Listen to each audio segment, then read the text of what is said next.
Assalamualaikum Bu Fatim. Waalaikumsalam Bu Lina. Bagaimana kabarnya Bu Fatimah? Alhamdulillah kabar saya baik Bu Lina. Kabar Bu Lina sendiri bagaimana? Alhamdulillah kabar saya juga sehat Bu. Mudah-mudahan kita selalu tetap sehat ya Bu. Amin, amin. Begini, bagaimana Bu Fatimah? Sepertinya ada permasalahan ya Bu. Apa ada yang ingin Ibu bicarakan? Iya Bu Lina, saya pengen ngobrol atau ingin curhat sama Bu Lina tentang proses pembelajaran saya Bu. Boleh kan? Boleh, dengan senang hati. Apa yang bisa saya bantu Bu? Begini Bu Lina, saya sebenarnya itu bingung dengan anak didik saya Bu. Kenapa ya anak didik saya itu masih ada yang tidak sholat ya Bu? Padahal di setiap rutinitas pada pagi hari, saya selalu mengingatkan untuk sholat. Dan saya mengajak Bu Lina untuk mengobrol. Saya ingin permasalahan saya ini bisa terbantu dan tujuan dari pembelajaran saya itu bisa tercapai, yaitu anak-anak didik saya itu mampu melaksanakan kewajibannya dengan melaksanakan sholat setiap hari. Oh begitu, berarti tujuannya yaitu agar pembelajarannya Bu Fatimah itu bisa melaksanakan kewajiban dengan melaksanakan sholat gitu ya Bu. Iya. Sekarang coba Ibu ceritakan lebih detail lagi apa yang Ibu alami saat ini. Begini Bu Lina, saya itu memiliki masalah dalam proses pembelajaran saya tentang nilai agama dan moral. Pada saat kegiatan rutinitas di luar kelas, di mana ketika saat bertanya pada anak tentang siapa yang sudah sholat, ada sebagian kecil anak itu menjawab, saya sudah sholat Bu. Ada juga anak yang mengatakan kalau dia itu, saya lupa Bu. Dan yang sangat memprihatinkan Bu Lina, eh, ada salah seorang anak itu mengatakan kalau dia itu dilarang oleh orang tuanya untuk sholat. Ketika saat itu saya merasa sedih dan prihatin dengan keadaan ini. Kenapa ya kita itu sebagai seorang muslim masih ada yang tidak mau untuk melaksanakan sholat. Jadi saya ingin mendapatkan solusi dari permasalahan ini, Bu. Bagaimana ya, Bu Lina?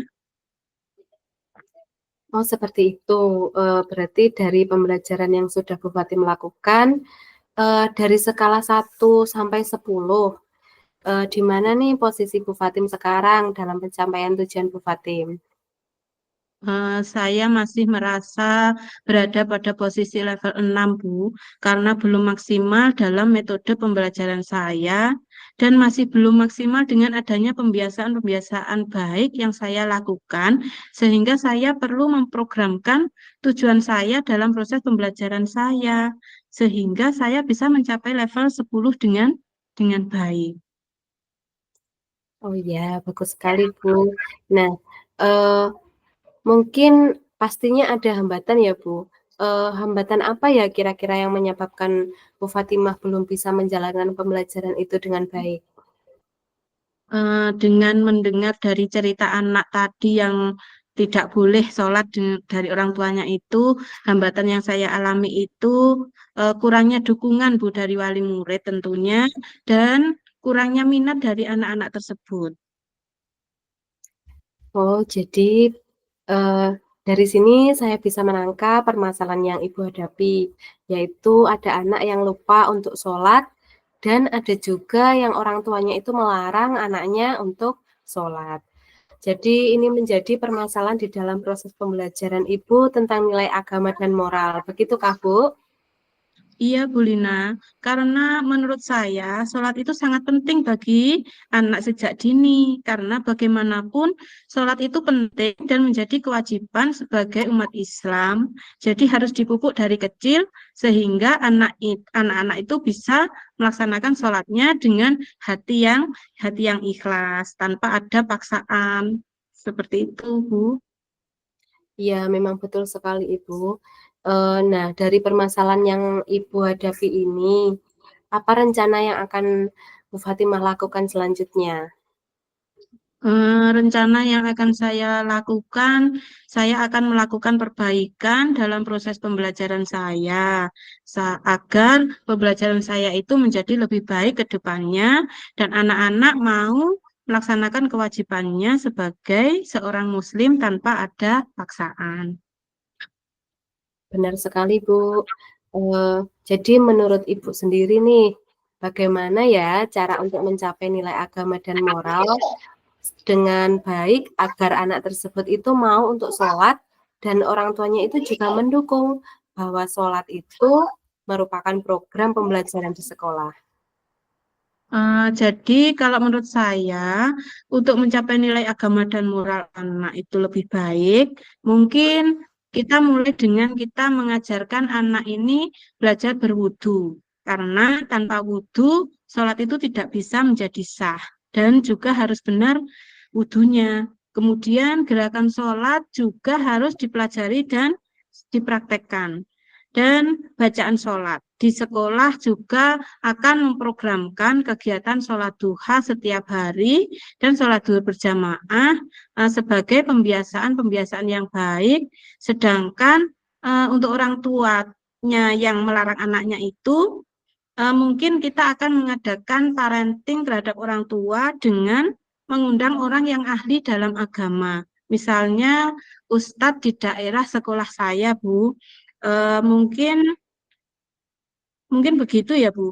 Di mana dengan kegiatan parenting ini, orang tua bisa berpikir bagaimana menjadi orang tua yang baik dan menjadi orang tua yang ideal, kemudian menjadi keluarga yang bisa menjalankan ibadah dengan baik. Karena sholat itu penting sekali bagi kita sebagai orang Islam. Ya, bagus sekali ide Bu Fatimah. Nah, jadi Ibu ingin anak ini mau untuk sholat dan orang tuanya itu juga bisa mendukung anaknya untuk menjalankan kewajibannya sebagai seorang Muslim untuk sholat dan tidak melarang anaknya untuk sholat. Begitu ya Bu Fatimah? Iya, benar sekali, Bu Lina. Nah, terus bagaimana dengan orang tua yang masih tidak peduli dengan ini, Bu? Seperti seandainya ada orang tua yang bilang, anak saya mau sholat atau tidak itu bukan urusan ibu. Nah, itu menurut ibu bagaimana ibu menanggapinya? Eh, Mungkin saya akan mengajak orang tua tersebut untuk melakukan refleksi dan berbicara dengan perlahan-lahan dengan orang tua tersebut sehingga beliaunya itu bisa menerima dari program pembelajaran yang ada di sekolah, yaitu dengan membiasakan anak-anak untuk melaksanakan kewajibannya sebagai seorang muslim dengan melaksanakan sholat, melaksanakan sholat tepat waktu. Oh iya, baik Bu Fatim, bagus sekali. Nah, Bu Fatim, selama kita percakapan ini, apa sih yang Ibu dapatkan dari diskusi kita hari ini? Eh, Selama percakapan saya dengan Bu Lina hari ini, eh, ki- yang saya dapat dari diskusi kita hari ini, ketika melaksanakan program pembelajaran itu tidak cukup hanya menjelaskan dan menyampaikan saja pada anak. Seharusnya kita juga mempraktekkan kegiatan pembelajaran ini pada anak dengan melaksanakan kegiatan pembiasaan-pembiasaan yang baik. Sehingga tujuan kita untuk melaksanakan program pembelajaran itu bisa terlaksana dengan baik. Jadi itu akan lebih baik menurut saya, Bu. Oh ya, baik. Sangat bagus sekali Bu Fatim. Nah, untuk keberhasilan rencana kegiatan Ibu, apa dukungan yang Ibu butuhkan untuk berjalannya kegiatan ini? Yang saya butuhkan itu, saya butuh sekali dukungan dari kepala sekolah, karena beliau itu sebagai penanggung jawab di sekolah, dan rekan guru atau rekan sejawat saya yang juga eh, harus mendukung ikut membantu program tersebut. Dan tentunya murid yang sebagai pelaksananya dan orang tua murid sebagai yang mendukung pembelajaran itu. Karena dengan kita berkolaborasi, pasti kegiatan ini akan berjalan dengan baik dan akan berhasil. Ya, bagus sekali Bu Fatim. Kita itu memang sangat perlu berkolaborasi dalam menjalankan ini, seperti berkolaborasi dengan orang tua, rekan sejawat, maupun kepala sekolah sebagai penanggung jawab kita. Nah, karena kolaborasi itu memang sangat penting, dapat menjadikan semua yang berat itu bisa menjadi lebih ringan. Iya, benar sekali, Bu Lina. Nah, Bu Fatim, mudah-mudahan kegiatan apa yang sudah Bu Fatim rencanakan bisa diterapkan ya Bu Fatim. Eh, Ya, ingin lagi, ini sebenarnya mendengar ceritanya kalau sudah melakukan kegiatan itu. Kira-kira kapan ya akan dilaksanakan Bu Fatim? insya Allah saya akan melaksanakannya minggu depan ini, Bu Lina. Minggu depan ini ya Bu. Baik Bu, saya tunggu hasilnya setelah Ibu mencoba seperti apa yang sudah Ibu jelaskan tadi dengan melakukan praktek sholat di sekolah, kemudian parenting orang tua atau kelas orang tua, melakukan refleksi, itu sangat luar biasa Bu Fatimah. Siap, Bu Lina. Terima kasih ya sudah menemani saya ngobrol atau curhat. Iya, sama-sama Bu Fatim. Eh, saya juga senang sekali mendengarkan cerita atau curhatan dari Bu Fatimah. Mungkin, Nah, apakah masih ada yang ingin disampaikan lagi, Bu Fatim? untuk sementara itu dulu aja, Bu Lina. Besok kalau ada masalah lagi, boleh kan saya curhat sama Bu Lina lagi? Boleh dong, tentu saya akan terbuka, saya akan senang mendengarkan cerita dari Bu Fatim, baik itu permasalahan Bu Fatim di kelas ataupun di sekolah. Nah, Bu Fatim, selama kita ngobrol, apa sih perasaan Bu Fatim setelah ngobrol dengan saya? Saya merasa lega, Bu. Mengobrol dengan Bu Lina itu saya merasa dihargai dan didengar apa permasalahan saya. Sehingga sangat senang ngobrol dengan Bu Lina. Saya juga merasa bisa menggali potensi saya yang kemudian dapat saya gunakan untuk memecahkan permasalahan yang saya hadapi. Nah, ya terima kasih ya Bu. Kalau boleh tahu Bu Fatim, apa yang Bu Fatim lakukan sebelum mengobrol atau curhat dengan saya?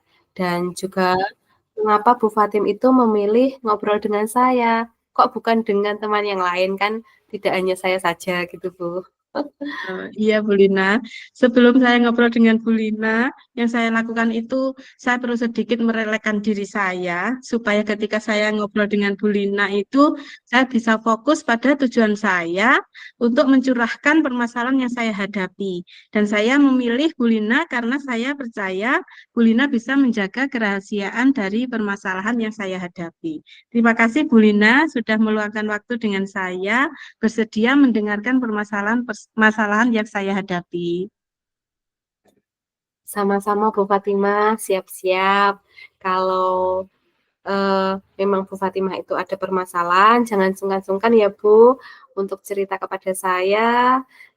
Saya sangat senang karena hal ini bisa juga menambah pengalaman saya, karena ternyata itu permasalahan itu tidak hanya saya sendiri, tapi juga Bu Fatim ataupun mungkin ada teman yang lain juga bermasalah di kelas ataupun di sekolah.